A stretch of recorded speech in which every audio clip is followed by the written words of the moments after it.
Hi, my name is Nick Brightbill, one of the hosts of the HFA Better Way podcast.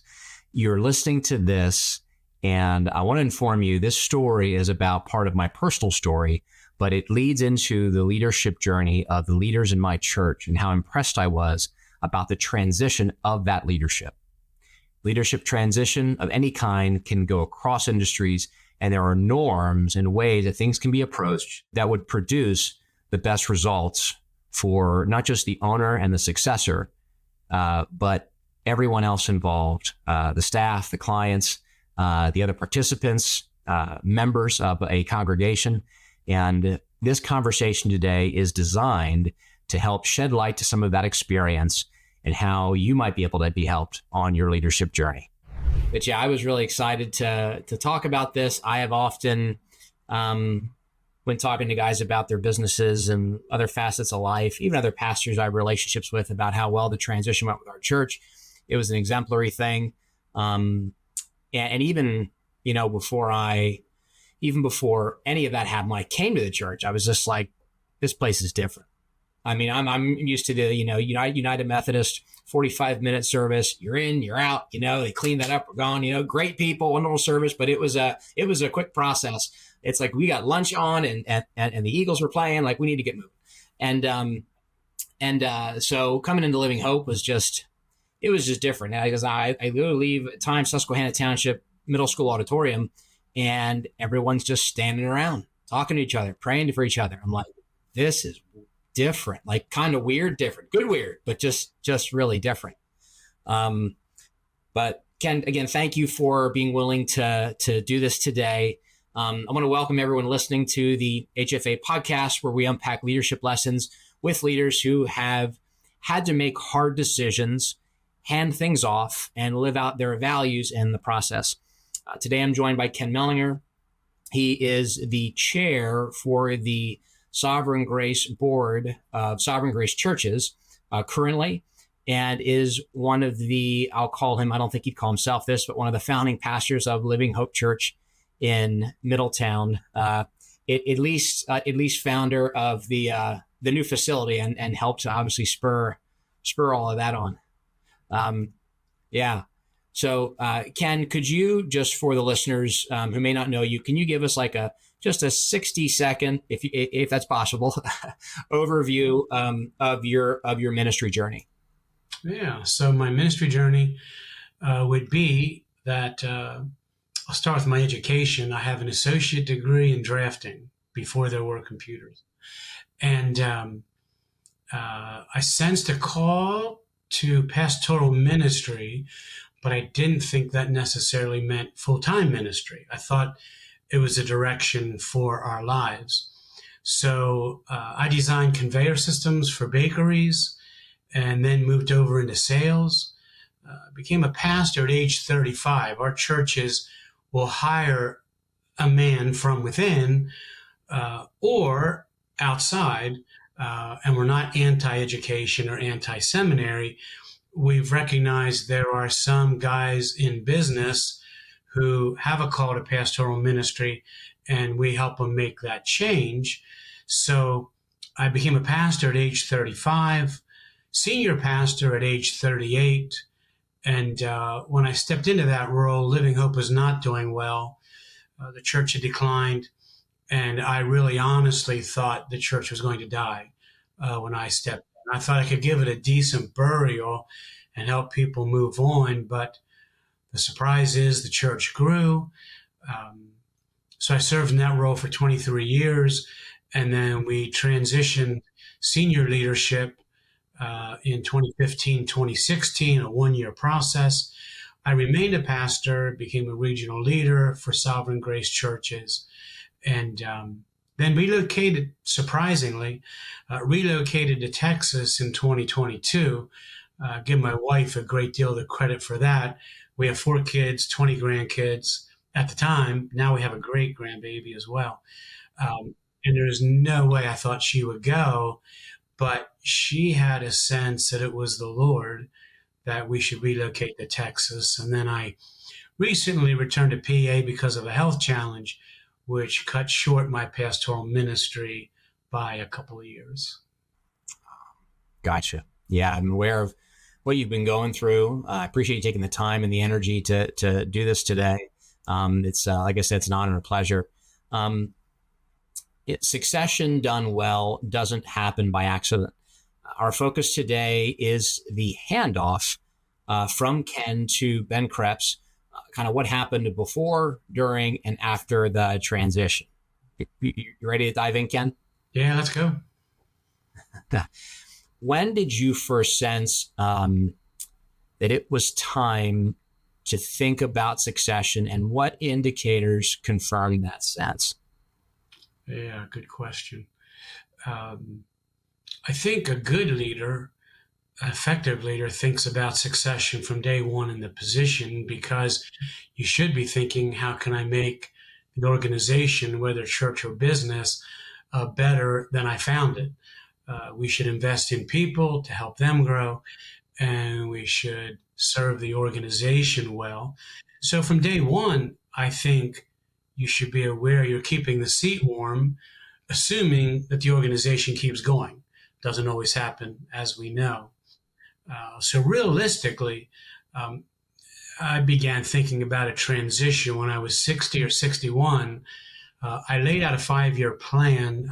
It's a personal thing with me. There are no rules regarding ages, but my personal conviction is that age 66 is plenty and 70 is the upper end.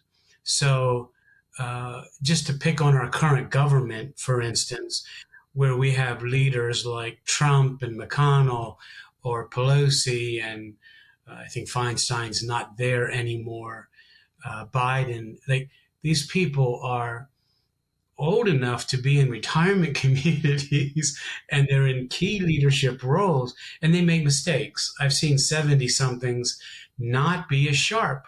They can be sincere, but they aren't as sharp. So I didn't want to be the guy to hang around past my prime.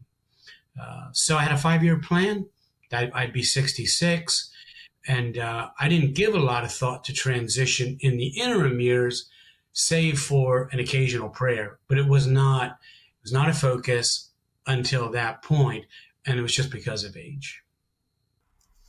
Gotcha. No, that makes sense. So you got to that age that hit you. How did family, I'll say personal calling, and your regional responsibilities influence that timeline?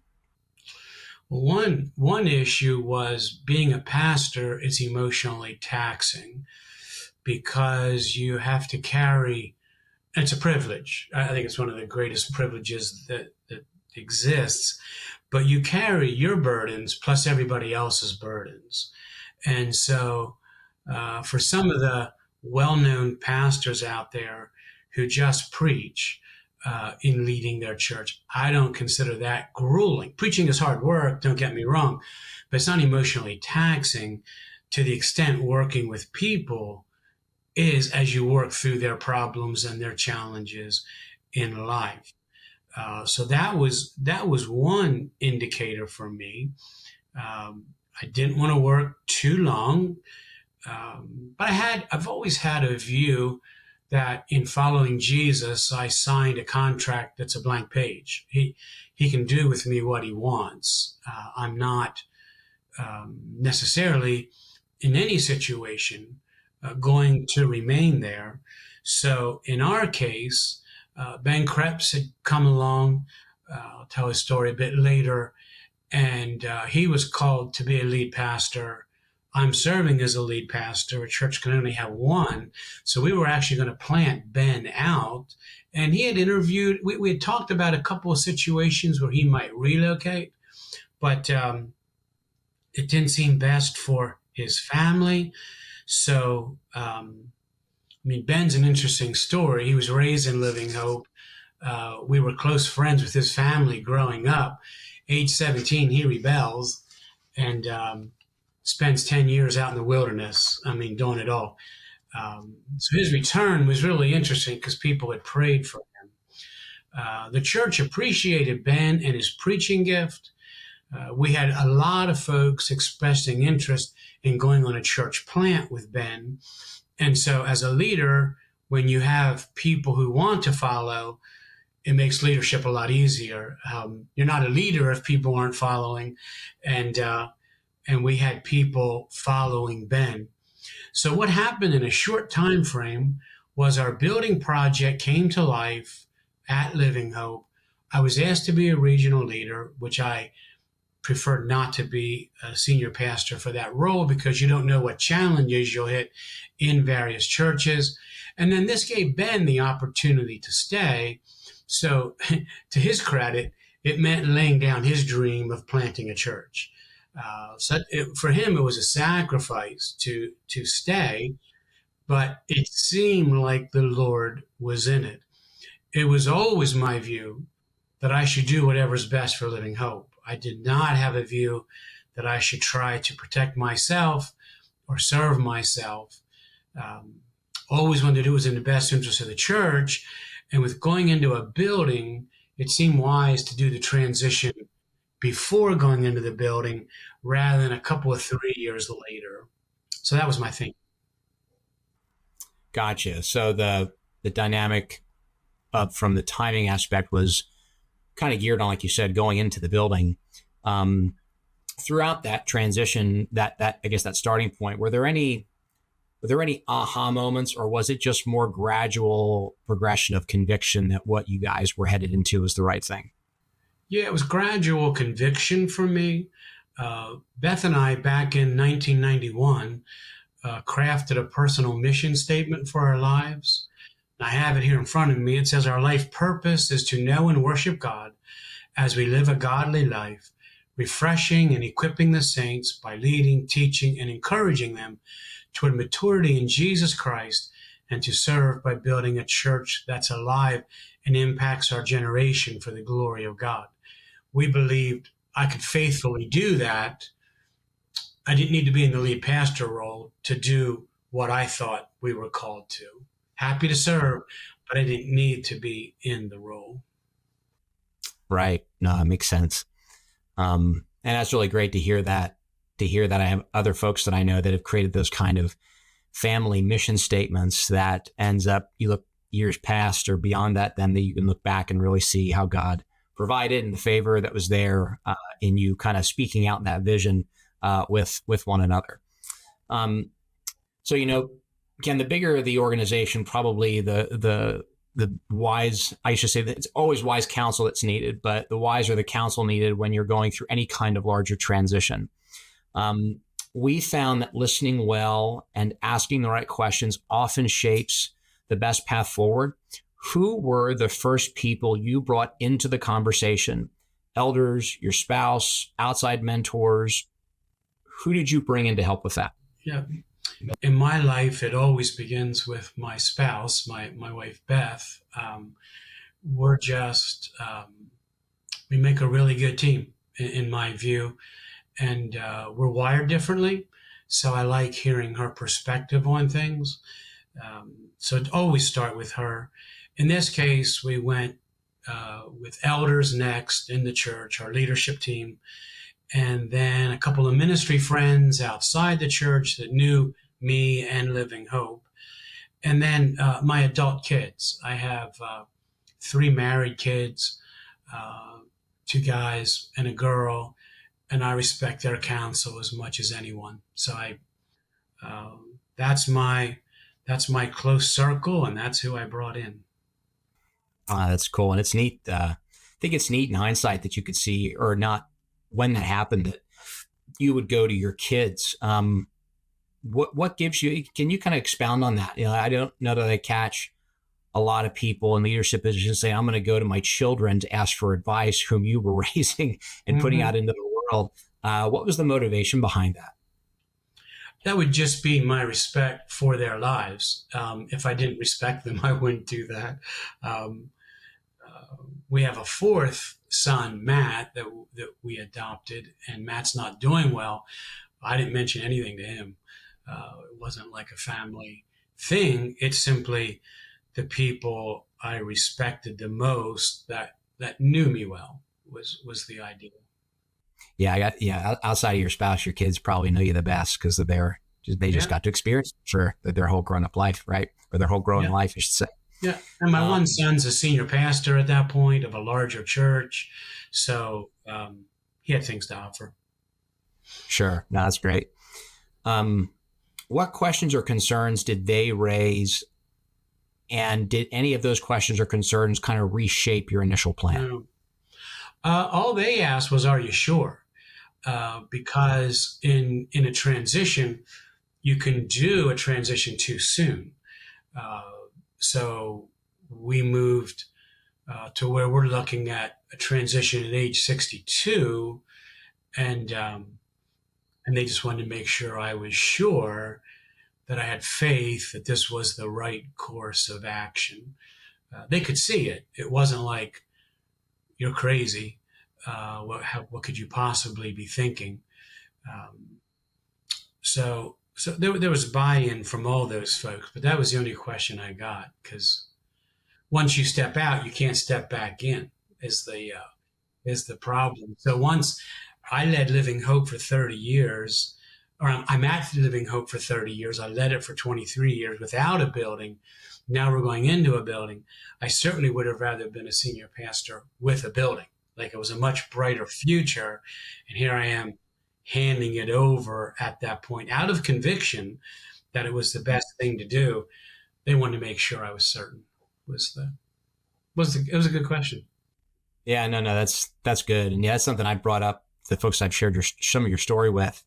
Um, it was kind of like what a lot of leaders, I would say, hey, this is a moment that you step into, and you basically took that and said, nope, I got to do what's better for the congregation and for my future, not just, I'll say, the immediacy of the gratuity of what would have culminated for someone else that would have normally been in that position. Yeah.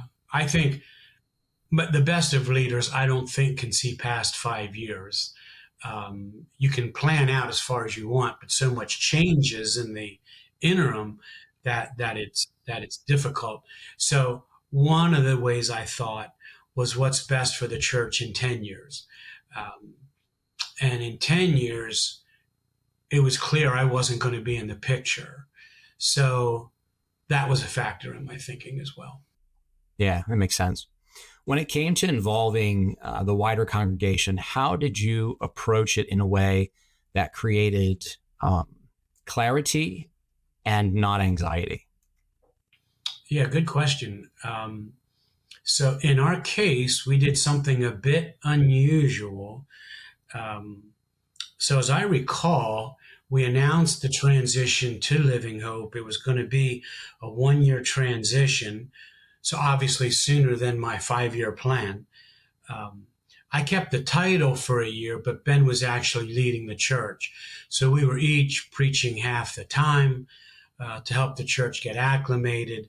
Ben was doing leadership behind the scenes, and the church was expressing affirmation. There was a great deal of trust in my leadership. I had a lot of equity from the years, from the decades, because I didn't step in it or make a tragic mistake. So there was a lot of favor in that regard. We obtained feedback over the church. So our church is elder led, meaning elders have final authority, make final decisions. But we did an affirmation vote over the 2 months before the transition. We wanted to know how much support Ben had. It mattered to us if it was 80% or 95%. We wanted to know where folks were at. And there was a strong show of support for him. So we moved ahead with the transition. Makes sense. Why? So obviously Ben was at the top of that list. You kind of shared how he came into being with regards to people were praying for Ben for years. He comes back to the church. What gave you the confidence that rose Ben to the top of that list as your successor? Well, Ben had a preaching and leadership gift, first of all. That's of the utmost importance. But then he had respect from the church, which was also of considerable importance. So that's what Ben was really the only option inside the church at that point. I could have tried to look outside, but I really was hoping to stay inside the church for the next leader, because the people know the person. It just makes a lot of things work better, in my opinion. Sure, rather than bringing in an outsider who's just, there's no relational equity whatsoever. Yep, exactly. Yeah. Describe the traits you believed the next pastor, Ben, needed that differed from yours. Yeah, good question. That wouldn't have been a list I had. I tend to view leaders, especially in the church, as being a gift from God. I'd be referring to Ephesians 4. And so you look for grace in someone's life. And I just didn't. We all are products of our experience through the years. So the church I was raised in had a pastor that was in the Lancaster area. They had a pastor that was a decent preacher, and they would have considered preaching his strength, but he wasn't very personable, wasn't very warm. And so while I was still there, after he'd led the church for like 15 years, they decided they needed to move in a different direction. They needed a warm, personable counselor type of guy. And then you could guess the complaint that came along. The complaint was he doesn't preach very well. And so I just watched that as a teenager and observed that and thought, that just seems like the wrong way to go about it to me. You look for strengths. Every leader has strengths and weaknesses. There's no getting around that. So you want to prioritize strengths. And for us, preaching and leading would have been at Living Hope. That would have been the two things we're looking for. Ben had that, so we didn't need to go anywhere else. In addition, we needed to see sufficient character. Character matters more than gifting when it comes to serving as a pastor. So preaching and leadership, but there has to be character. And Ben had demonstrated sufficient character for me at that point. I don't know, at least for me, I don't know that one can ever say they're 100%. Leaders to me over the years said basically, if you're 70% sure, go with it. Like if you have a pretty strong leaning toward it, don't be agonizing over it and trying to get everything right and dot every I, cross every T. You'll be paralyzed at some point if that's the approach you take. So was I 100% certain? I wouldn't want to say that. The scriptures tell us that the sins of some men go before them and the sins of other men go behind them. So we've seen ample churches with difficulty with leadership. So you just look at character the best you can and move forward from there. It's been a character, he's a leader. Was there any of his, I'll call it competencies in the short term that you had to help him develop before the handoff?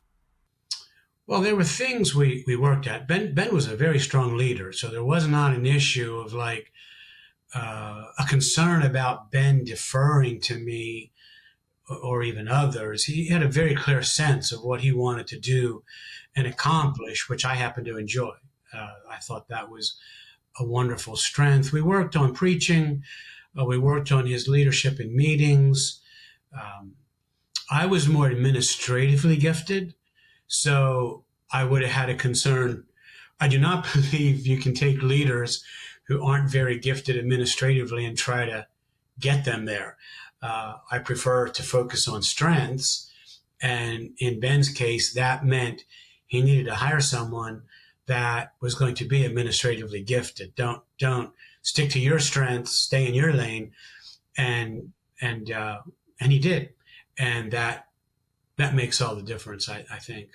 To stay where you have gifts and grace is a wonderful thing. Yeah, no, going where your strengths are, where the energy is, rather Yeah, than trying to do yes, something you're not good at and trying to, yeah, I hear you. exactly. So walk us through the 24-month roadmap, I'll call it. You said it was about a year in your mind, but 12 months, 24 months. What Yep. were for you the key milestones, the check-ins and contingencies that helped keep the process disciplined and Yep. resilient to continue to move forward? Yep.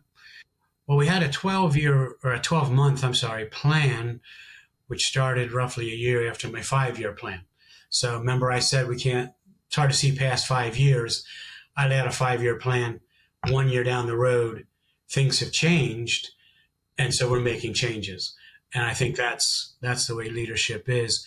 We reviewed things weekly, but Ben was doing well. Ben was functionally leading the church in that season, and I mostly wanted to be his cheerleader. I didn't want to be second guessing him a lot. I didn't want to try to make him like me, because while we think a lot alike, we're two different personalities by night and day. So I want to be very careful, but I wasn't trying to make him be like me. So there's wisdom in the things you bring up and the things you let ride. I tried to really minimize the things I brought up because I knew Ben could ask if he wanted to know something. So I chose to lean on that more than you've got to hear every opinion I have. I did not do that, wouldn't recommend that. And then I encouraged Ben to get outside coaching so that it wasn't just me he was hearing from. Um, I thought it was just important to hear different voices. We can grow as leaders by reading materials, certainly. I would always recommend that. But outside voices can be very useful. They need to be wise outside voices, but very helpful to get coaching. Oh, that's good. How did you build in enough structure to move forward while still leaving space to adapt? Because you said like, "Hey, we get a year into this changed." How did you build off? How did you build up that structure but still leave space to move around for what was needed? Yeah, I tend to. My wife will say, "Why do you always go to extremes?" Because I tend to go from one wall to the other. So it was it was helpful for me to give Ben space and not try to interfere or intrude a lot. I try to have a black and white sense of that. Again, personalities are going to differ and situations are going to differ. So I wouldn't lay that down as a principle that always must be the case. But we worked out our plan as an eldership team and then followed it through. So our meetings together were very important in the process. Yeah. What role did Sovereign Grace Church's broader governance structures play into how you guys went about this? Yeah, not much actually, as it turns out. We went through a polity redesign in Sovereign Grace in 2012 and 13, and that those things were still being hammered out. So this came along in the midst of that change, and the way I would summarize the change was that we went from a top-down authority to a bottom-up structure. So at Living Hope, for instance, our extra local leader was always viewed as a co-elder. He had authority. If Living Hope wanted to fire me, they knew he was involved in the process. The change was to say authority is local. And in saying authority is local, now I needed a bigger leadership team. And so walking things out with that team was the way forward. Yeah, you mentioned top down versus bottom up leadership. You know, the authority kind of can't move or do anything unless the governing board of our denomination says so, rather than putting it at the local pastor's level. How did that build into the health of the church, you think, by functioning in that manner? Or doesn't it matter? Is neither way wrong and one way better than another? I imagine it could even be situational depending on the dynamic. Yeah. Every church Now, if you're in a denomination, you have that structure, but every church has to decide what they believe about where final ultimate authority resides. And it's either going to be in the congregation or the pastors or extra local authority. Those are your three options. We believe all voices should be involved. So you can say one third, one third, one third, 33%, but somebody gets the final 1%. Somebody has the hammer. Somebody is ultimately responsible. And so in our churches, that became the elders. And so that meant I had to do a local structure that was able to maintain trust in leadership, because we had been through a couple of really difficult years in Sovereign Grace. And so trust was at a premium in that particular season. We often say the best transitions don't just transfer authority, they transfer clarity with that authority. How did you make sure the path forward reflected both the church's vision and the unique strengths of Ben? Well, I wanted to position Ben for success. So getting him in front of people, letting him lead. We really grow in ministry by doing it. You just can't grow. You can read and study, but you just don't grow without doing it. So tried to make sure he had a lot of visibility. They saw him leading. We as a church prefer simple and lean and mean as much as possible. We didn't want bureaucracy to crowd out leadership. So we sought to lead, and the church was free to ask any questions or have any conversations. But again, I say there was a lot of trust equity in me. And so folks were very much of a mindset. I heard many times, if you think this is best, we're on board. And I both respect that and distrust that, because I respect it in that it shows proper deference, but I really do want people thinking for themselves. I don't prefer, oh, if you say so, great. I prefer when people think and think along. And we had a number of folks that did, and that was wonderful.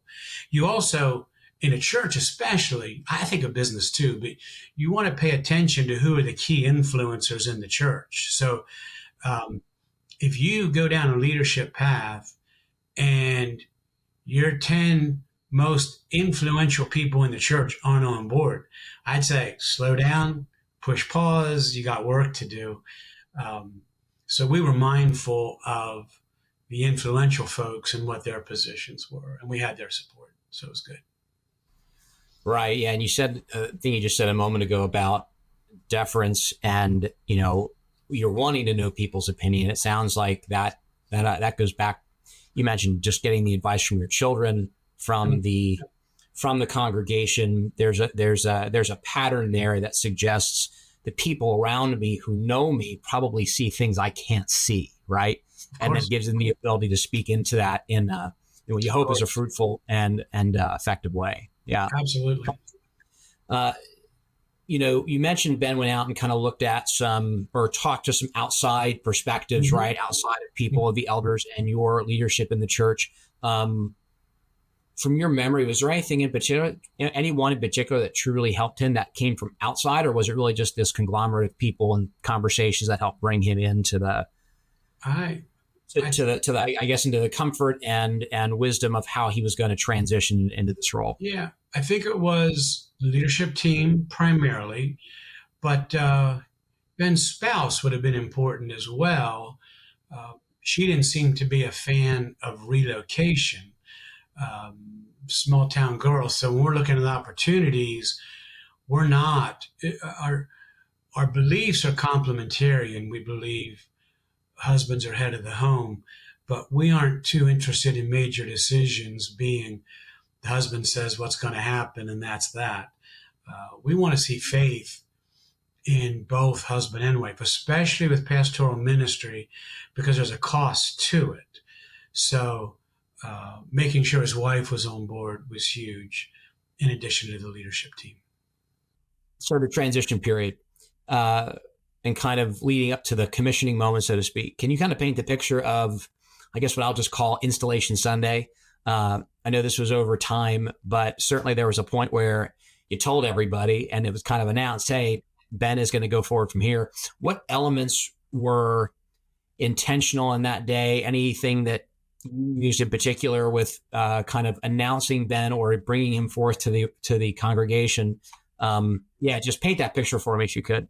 Yeah, good. I had to look back because I didn't remember everything with confidence. So I preached a sermon that morning, and in the sermon I gave Ben 7 charges from 2 Timothy 3 and 4, and then I commended Ben to Living Hope with a series of affirmations, 5 or 6 statements of what I see in Ben, what I appreciate about Ben, and how I have confidence to turn the lead role in the church over to Ben. And then we had Ben acknowledge a series of statements by answering I do. So he, again, 6 or 7 statements of commitment that he made. And then Ben made some comments, 10 minutes or so. And then we had the elders in church pray for Ben. And then we had 4 long-term members. Three were charter members of Living Hope from 1986.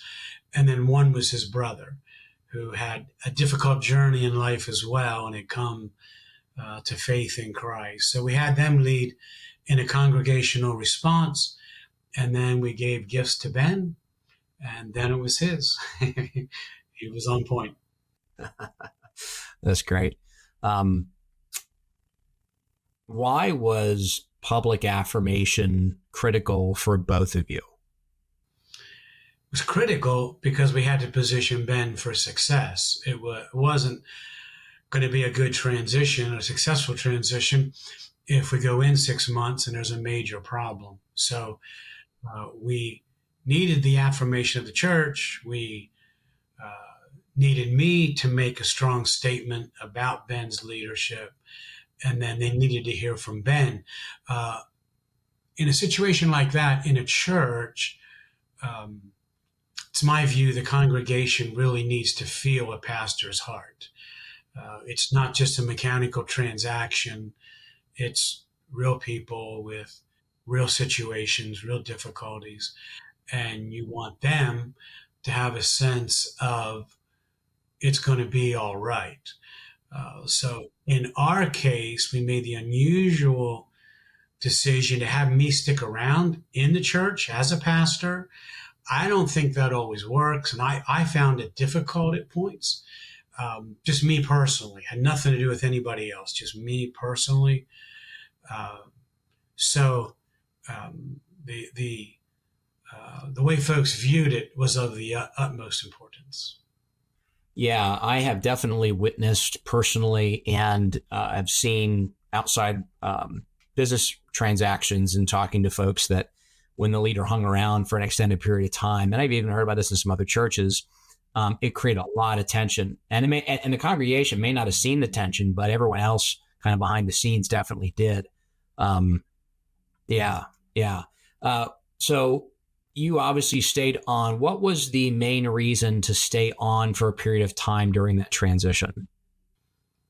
Well, I was overseeing the building project.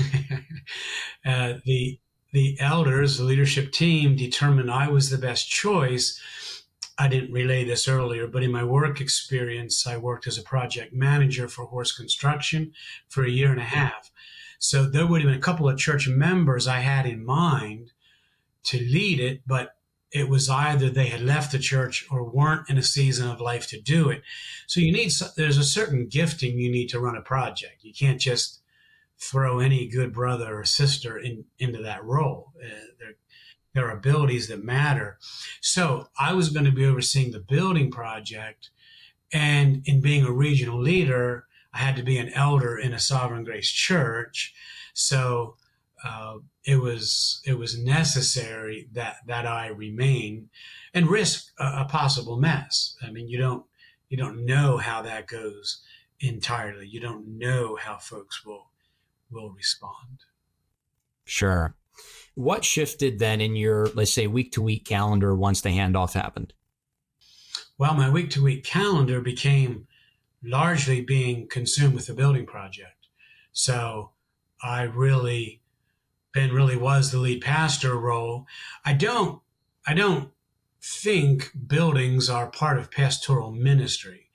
Um, it wouldn't be my preference as a way of life to say we need a pastor on point for a building project. I'd rather delegate that out. The problem is, like I said, you need a gifted person, and we didn't see someone in a season of life who had the gifts who could pull that off.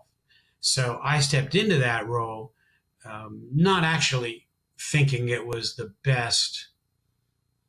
It's not the best use of pastoral ministries, ministry of word and prayer. that's pastoral ministry. It's not building buildings. So I mean, you need someone on the elder team involved, but I ended up being on point.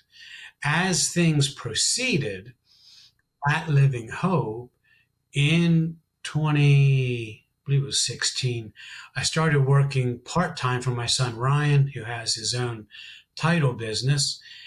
And the reason I did that was because our finances at Living Hope, we were raising crazy amounts of money for the building, but our general fund had declined and no one had left the church. So it was a real mystery. So had my admin team look into it. And what had happened, we were going to move 10 miles down the road. We had purchased the property in 2007. And so here it was, we're building in 15, 16. And those folks didn't make the move. And some of them were givers, which I didn't know. So we had a shortfall in our budget that year. After the fourth quarter, we were probably $30,000 down. At the end of the year, that was going to come out of the building to make our funds work, and I wasn't taking anything out of the building. So I proposed to Ryan. He needed help. I proposed, can you make this work? And he could. So I was then part-time, working for Ryan part-time, working for the church part-time. The church got the better end of the deal because Ryan would fix my schedule with various closings. So it was more than 50-50 in favor of Living Hope.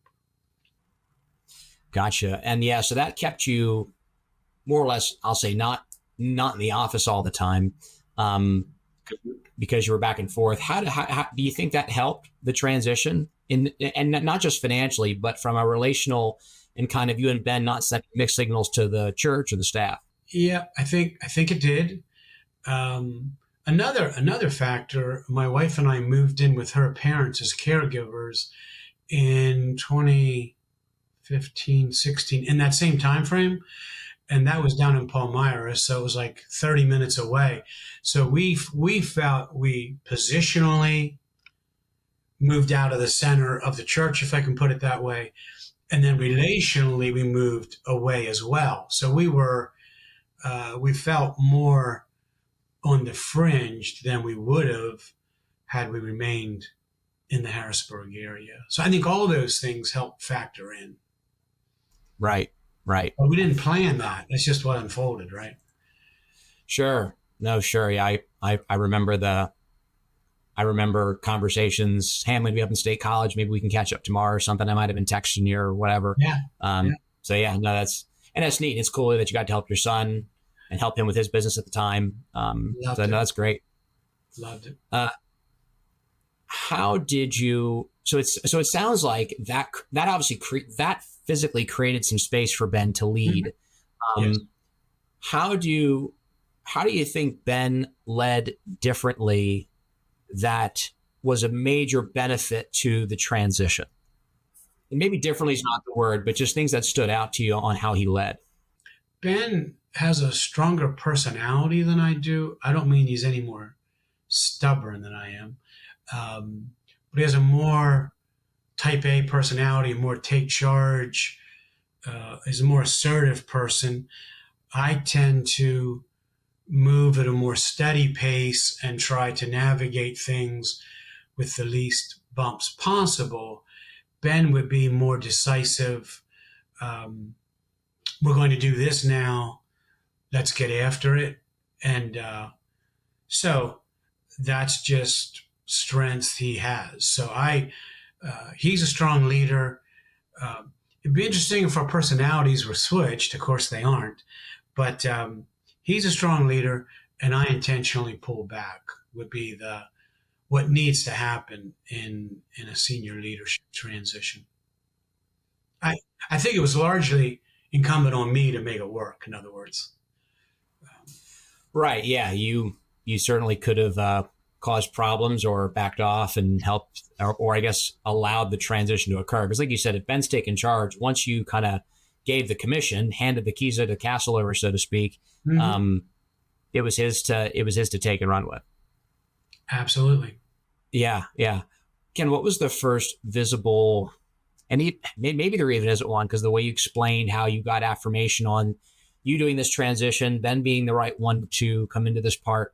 What, if there is this, what were some of the first visible wins that reassured the church that the transition was working?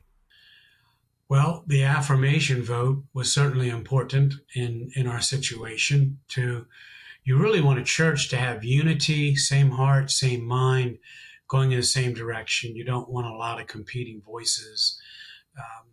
So the affirmation vote was very important, and then the building plan was very important.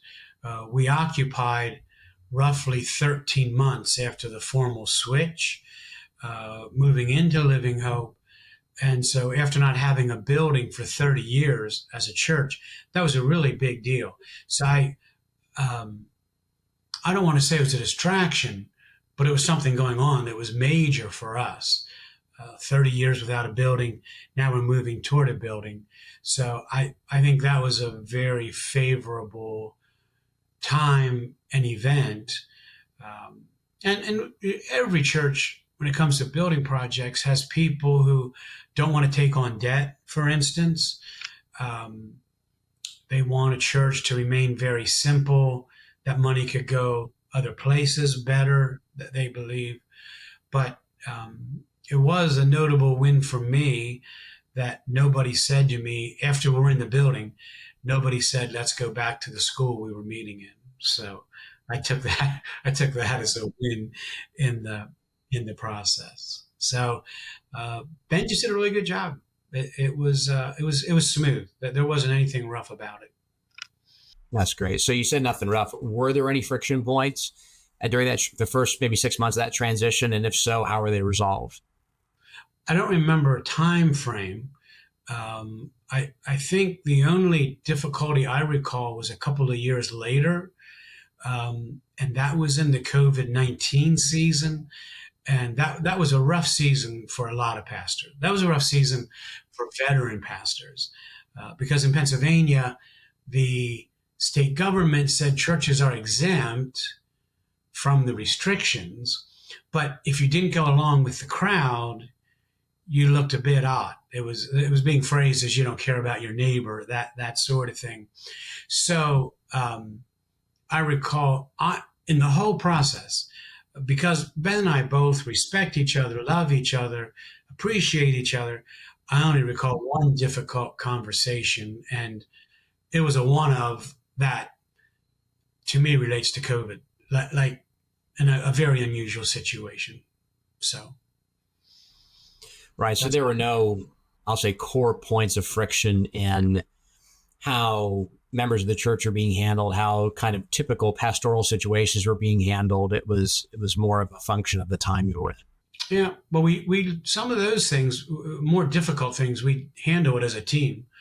I'm currently, team is really good.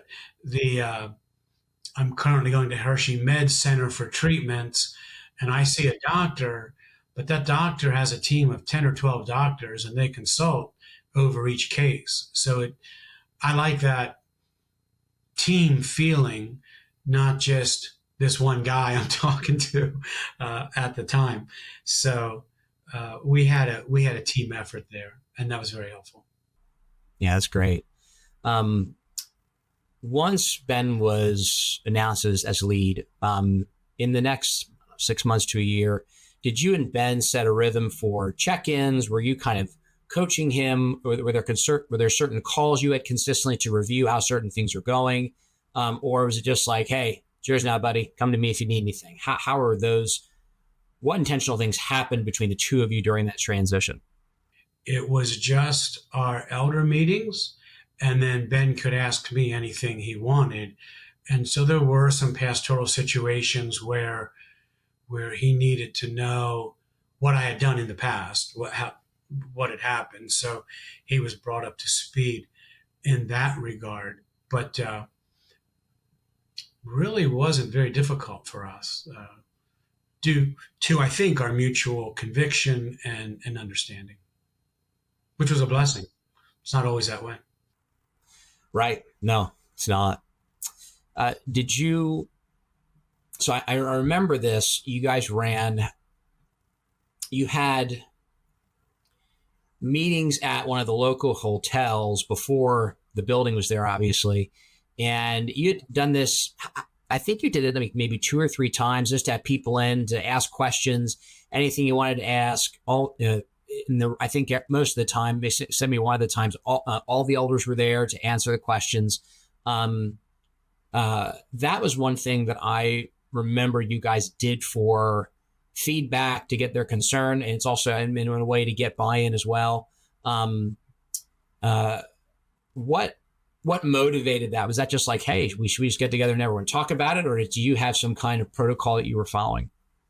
It's a good question.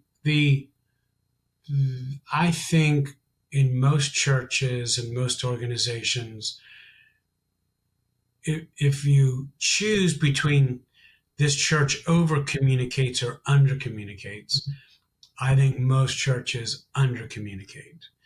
And the challenge is that church size matters. A church of 200 and a church of 2,000 have to do things differently. You have to factor size into the mix. So when a church grows up above 200 and they're in like the 200 to 400 category, you need to do things differently than when it was 200 or less. So we sought to communicate. We were in that 200 to 400 category, and we sought to communicate a great deal, which if we were much larger would not have been the way we handled that. We couldn't have had Q&A and that sort of thing. But at our size, we thought that was the best way forward. Makes sense. What KPIs, if you will, obviously very much a business term, not necessarily a pastoral term. What KPIs or qualitative markers told you the transition succeeded in attendance, giving, the staff morale, the church morale? What were the things you looked at and took in that said, this is a successful transition? Yeah. Well, I think all of those things factor in. Bankers will say that if you build a church building, you can generally expect a 20% bump in attendance, and giving lags a little bit. It was the counsel we were receiving. So we expected to have some folks coming to Living Hope. We weren't of a mindset that we were eager for people to come from other churches. We didn't want to just reshuffle the deck, so to speak. But you put up the building and there you are, and folks can come. So in going into it, it was surprising to us to hear from guests that came how they were simply looking for a church that preached the word of God. Like that was the standard. They weren't interested in personalities or music. We want a church that preaches the word to us. And that was actually a surprise, because I'm not super familiar with what other churches are doing out there. I assume they think they're doing that. But the folks that came our way certainly had that sense. So that would have been, we received that as a compliment, because they said, you guys are preaching the word, is the point. So there was growth numerically and in dollars, and you don't want to just go by that, because you can have that and be an unfaithful church. It's not an automatic equation. But if you're losing people and giving is dropping, I'd be looking at why. Sometimes it's because someone was faithful, and that's the cost. And I'm all for that. Sometimes it's not a good leadership situation, and a change needs to be figured out. Yeah, that makes sense. At what point did you feel you could fully step away from any kind of day-to-day decision making for the church? Yeah, when Ben hired, well, I was still an elder, so I'm in elder meetings, but from day to day, when Ben hired a guy that could do administration, I felt like things were solid, things were good. I was happy. That's great. When your role shifted, and then later down to the church that's part of Sovereign Grace Ministries down in Austin, Texas. What was the name of that church? Redemption Hill Church. So with Redemption Hill, how did the transition, I guess, free you to embrace that calling to go down and to help them? So to finish the story, in working for Ryan, I ended up remaining a pastor, but in, I think it was 21, I went full-time Ryan. So I had a year or two where I was serving on the board of Sovereign Grace. I was a regional leader. I was a pastor at Living Hope, and I was working full-time for Ryan, who was slammed. And so that season was interesting because I was doing a good bit of counseling as well at the church. And so we were very busy, busier than I think probably I should have been in hindsight. But we were there to serve, and I was used to serving, and so we made it work. Living Hope was in good hands. I didn't have any reservations about going to Redemption Hill from a Living Hope perspective. By then, we were pretty many years into the transition. It was pretty solid. The church benefited, in my view, from me staying on. Had I not stayed on, if I would have been moving off, I think we would have had a lot more questions and a lot more concerns than we had. I'm speculating that. I can't prove that. But me staying meant a sense of stability. Once Ben had led for several years, I was no longer... I think when a senior leader's led for 5 years, you can't be pointing back at the past and saying, I have a problem because of what they did back there. You've had 5 years. Like, I'd suggest get your act together. and Ben did a good job leading. So it wasn't, that wasn't a challenge. Folks were sad to see us go. But from a church perspective, oversight-wise, they were in good hands. I think because of how you handled yourself, you and Beth both, I think your presence created more of a peace. You know, you still showed up on Sundays. You still showed up when Ben was preaching. And there was a dynamic there from, I'll call it just anyone else in the congregation that just said, he's a part of our family, he's a part of this community. And I think that just echoing what you said, I think that helped build in stability for Ben's transition. You know, Ken, I know your identity is ultimately in the Lord. How did you navigate letting go of a role that you held for decades? So my favorite historic preacher is Martin Lloyd-Jones. He was a British London pastor that ended up retiring right back around 1980, early 80s. And when he contracted cancer, he was asked how he was going to make that transition, because he would preach Friday night, Sunday morning, Sunday night, and travel some in between. And he said, rejoice, your name's written in the Lamb's Book of Life. And so for me, I always want to take care to major on my being, my personhood, more than what I do. I know we all value doing, and there has to be doing, but um, that that Jesus Christ died for my sins, and my name's in the Lamb's Book of Life is the most important thing, and the rest is really commentary. I don't want to bury gifts God's given me. I want to serve, but because I'm under the authority of others, um, I serve at their will. So it's not just my decision. So I wouldn't have ever thought of like, I got to get back in pastoral ministry, so I need to lead a church, so I got to relocate somewhere. Never, never would have thought that. I will say I love leadership and I love leading. And in stepping down, no longer leading was the thing I missed the most. That was, I loved the responsibility, the pressure, the privilege. Um, but I didn't want to major on what I do. Um, I would remind myself that everybody leaves sometime. Like every single person in Living Hope right now is going to leave someday. They might walk out, they might carry them out, but they're going to leave one day. So nothing is permanent. And then for me, it was just convictional leadership. Um, what's the best plan for Living Hope?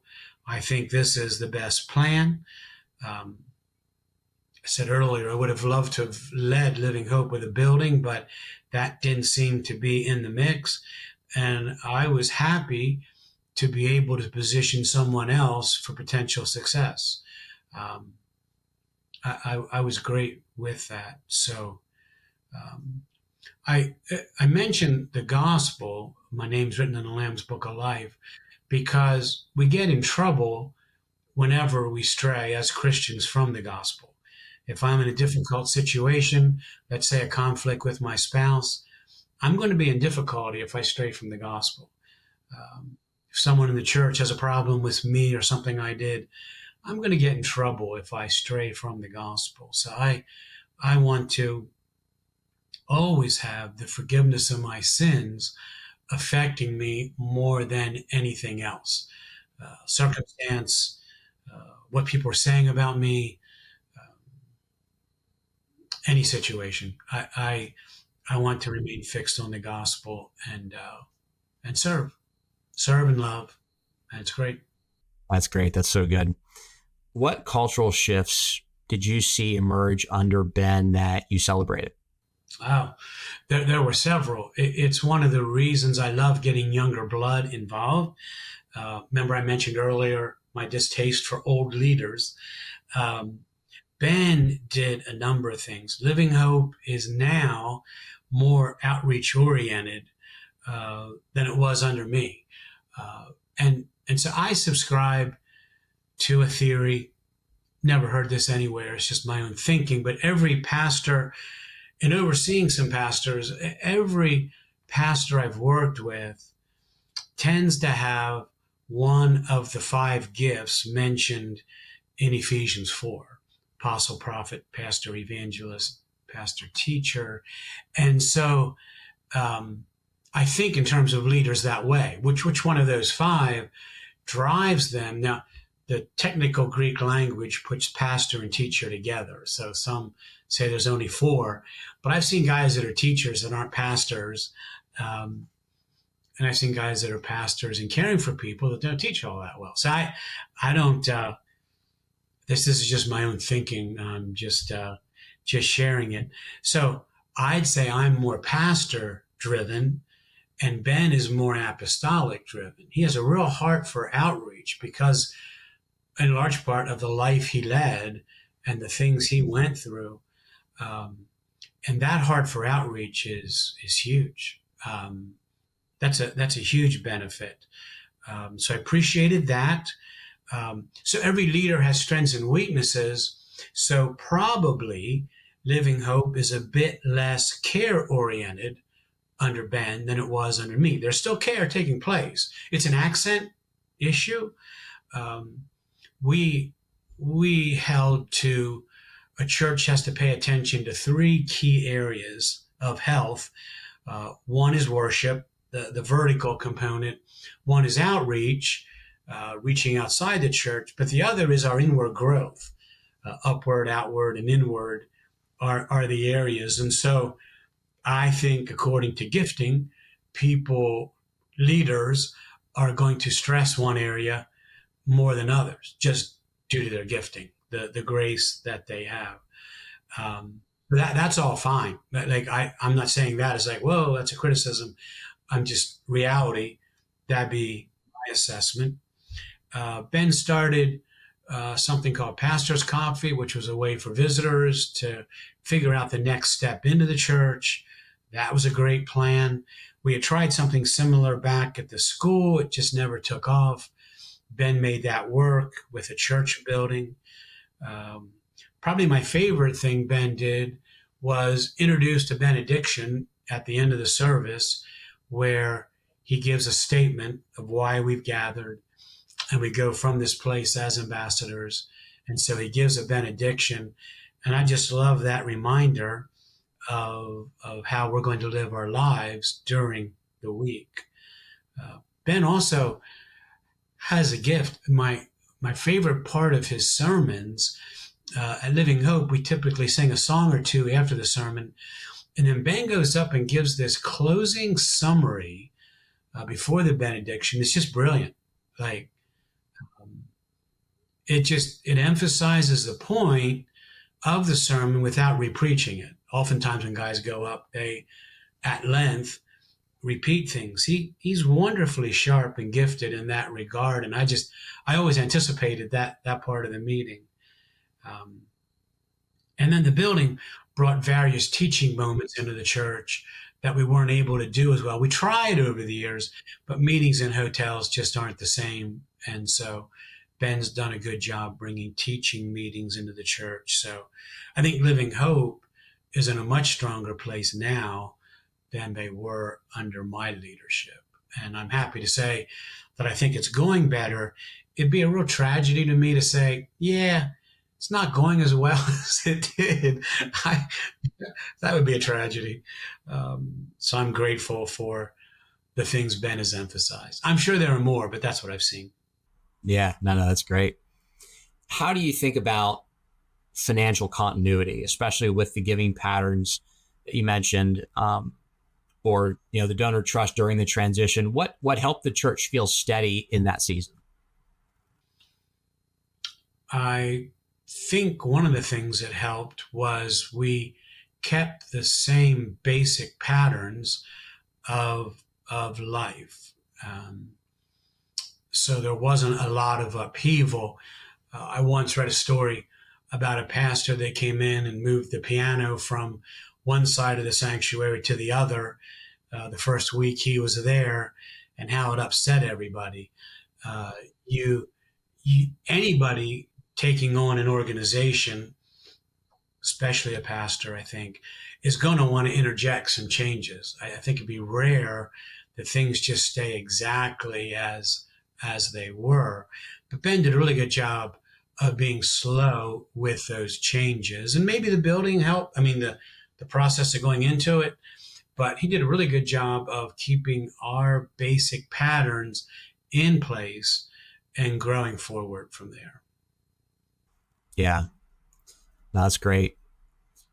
Ken, you spent years, I think when you took over, or I think as you said to me before, you were going to help this church of lovely people die gracefully, and it didn't turn out that way. You spent years building something that I think it started above a gas station, if I'm correct, out in Lebanon County. What risks were top of mind when it came to protecting the legacy of what you saw grow without holding on too tightly to the past? I didn't give any thoughts to my legacy. Um, I would leave that to others. I think I think assessments are best done a few years out. Um, Again, I'll come back to presidents. I laugh when they're talking about their legacy and their last term, and they're trying to determine things. I think some of that's in the hands of God more than anything else. So I didn't give a lot of thought to legacy. I wanted to be a faithful church pastor. I want to hear, "Well done, good and faithful servant," on that final day. And what others make of me or say of me is a much lower concern. So I wanted to run the race faithfully, hand the baton off to the next guy, and it'd be great if you could try to assure things 3 generations down, but we really only get to hand off the baton to the next generation and let them run. And so uh, in Acts 20, Paul says, "I commit you to the grace of God and to the word of God." And there's a certain sense in which my trust and confidence is in the Holy Spirit of God leading and directing much more than anything I did. So whatever folks want to credit me for or commend, that's great. I'm happy. I think we all tend to look back and think there were a handful of situations at least that I could have done better or differently, and I learned from. Um, and so you live with that awareness. I think there's a certain humility I want to live with as well, which is a self-forgetfulness, considering others more important than myself. So legacy, I didn't, not my category. Ken, what would you say to a leader, someone who's going to be transitioning a church or a business at some point, and just going on to what you just said, your legacy was not the most important thing. What would you tell that leader to have a healthy transition about the topic of legacy and it not being about them? Well, I'll repeat what I said earlier. You don't want to serve yourself first. You want to serve others around you and the organization to grow it. So at least the way I think about legacy, it feels like to me I'm putting myself first. Like, okay, what about me? And that just isn't how I was wired. So I absolutely think leaders should do what's best for the organization. Um, Figure that out. And sometimes others around the leader might see it and the leader doesn't. I think sometimes the leader sees it and might just want to hold on and press on. And that becomes a little bit of compulsion. I think it's soul numbing, basically, to try to press on in a position when your heart's not in it. So I would encourage leaders to evaluate themselves for where they are in terms of passion. People catch passion and enthusiasm. My personality is much more low key than Ben's, but they still have to feel passion and enthusiasm, even if I am a more laid back individual. So if you're not bringing some passion and enthusiasm, I think that's a dangerous place for a senior leader in an organization and a church. Yeah. On sticking on the topic of advice for other leaders, and I'm sure there's many, but for you, what would be top 3 mistakes leaders make when planning succession in any organization? Yeah. I've seen pastors move out prematurely. They were eager to involve the next generation, but they ended up making a poor choice and it didn't go so well. So one has to be careful they aren't premature. Another danger is moving too fast and not bringing people along. Now, God forbid if there's a tragedy and you have a sudden transition that it was dealt to you. You certainly have to step up and do the best you can. But I view leadership as steering an aircraft carrier, where if the aircraft carrier tries to turn on a dime, all the jets go into the sea. They can't You can't turn on a dime. So you want to bring people along, communicate. Um, Again, you're doing what's best for the organization. But then I'd probably, with boomers like myself, have a concern most about moving too slowly. Remember, I said we have older leaders, and I'm not a fan. Um, I think I think it's too easy to hang on, to keep your hands on the wheel and love the power, love the influence, love the service, and not want to give it up. Like, I don't want to go be a nobody. And I'm saying, well, that's about you.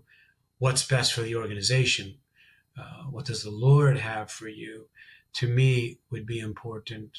And then I'll throw one more in, which is just forgetting we need the Lord's help. Jesus is building his church, but unless the Lord builds the house, the workers labor in vain. So I believe more in prayer now than I did when I was younger.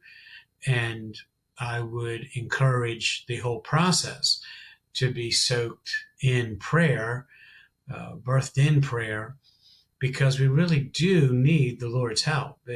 We control very little in reality. We try to set direction and we seek to lead, but our control is not that robust.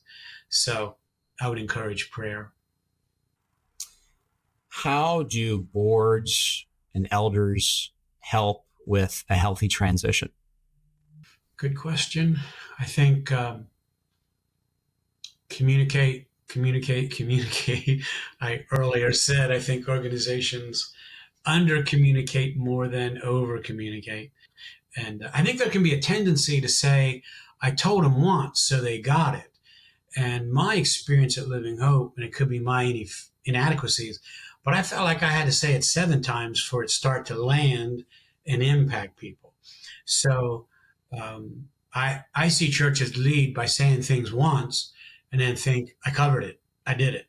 And it's like, not everybody was there. People don't remember. We as leaders live in it, breathe it. We're there constantly. They're just dropping into the moment, and it's not their life. Happily, some folks are more committed to the church than others, but you just have the gamut. So I prefer to see more communication, and then be mindful of the key influencers in the church. I think that is always significant in an organization. And I think ask questions. People appreciate questions. In all my years of ministry, 35 years, I've never asked a person their opinion and they're like, I don't want to share it. People always want to share their thoughts, their opinions, their ideas. Right. So ask questions and see what comes out. I mean, I don't know what comes out. It's an honest question. It's not dishonest. It's not disgenuine. It's I want to know what you think. And that's what I would suggest. We put a plan in place, and we were able to follow our plan over that year. So I certainly believe in planning, but plans need to be in pencil. They can be adjusted because things change.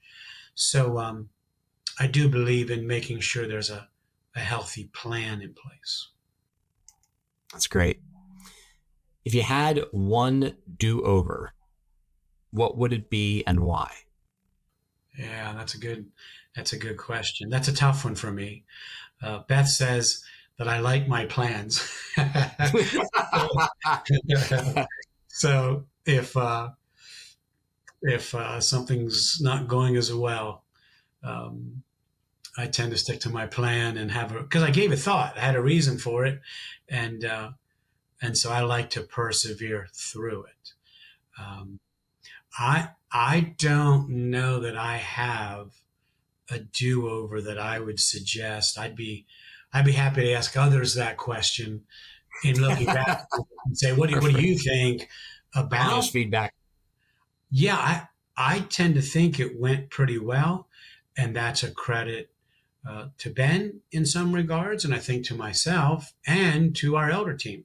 I think they did a good job walking through it. So I can't think of anything like, oh, I'd go back and change. I don't have it. Yeah. No, that's good. That's good. Life with no regrets. That's great. Yeah, no So regrets. kind of a, yeah. Um, so kind of a lightning round here. I'm just going to ask a couple questions, 60-second answers or less. Favorite leadership book right now? I'll name two. These have been my favorites for since the 80s and 90s. The first is The Seven Habits of Highly Effective People by Stephen Covey. He's Mormon, so I'm not endorsing Stephen Covey down wrong. But the book, so it was written in the 80s. The book has more scripture in it than most Christian books I was reading in that season. Um, it has an incredible amount of wisdom, and I always did truly believe. Some people say this, I'm not sure they believe it, but I did believe that my greatest leadership challenge was leading myself. I felt that was at the top of the pile.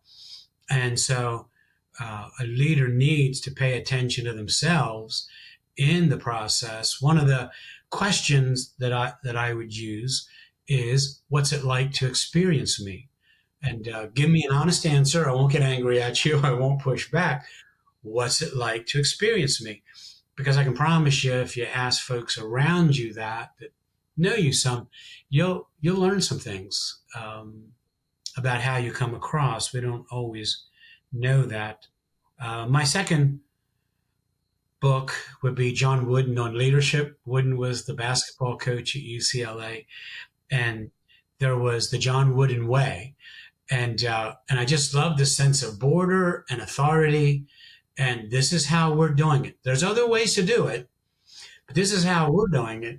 So Bill Walton came in one day after touring with the Grateful Dead, long hair. He said, "Coach, I think I should be allowed to have long hair on the team," because Walton was against that. And Wooden just reached across the desk to shake Bill's hand and said, "Bill, it's been nice having you on the team." And Bill was the best player in the country. And and I just, that sense of principle, I just love principled leaders, not two-faced. They have integrity, and Wooden was he's a great man. I love that. So those are my two. That's great. One hymn or worship song that sustained you during that transition, or that's even sustaining you now as you're walking through your illness. Okay, that's two different things. Right now, well, let me go back. In the transition season, my favorite song was "When I Survey the Wondrous Cross," the Chris Tomlin version, um, because I have to fight to keep my eyes on the gospel. I can drift and stray by circumstances around me. I can take my eyes off of the cross, and I want to only boast in the cross. So that song was very important to me. Now, there's an old artist, this goes back to the 80s, a trumpet player named Phil Driscoll, and he had a song, "Christ Remains," that has been the most meaningful song to me in this season. That's great. Coffee order of choice when meeting a young pastor?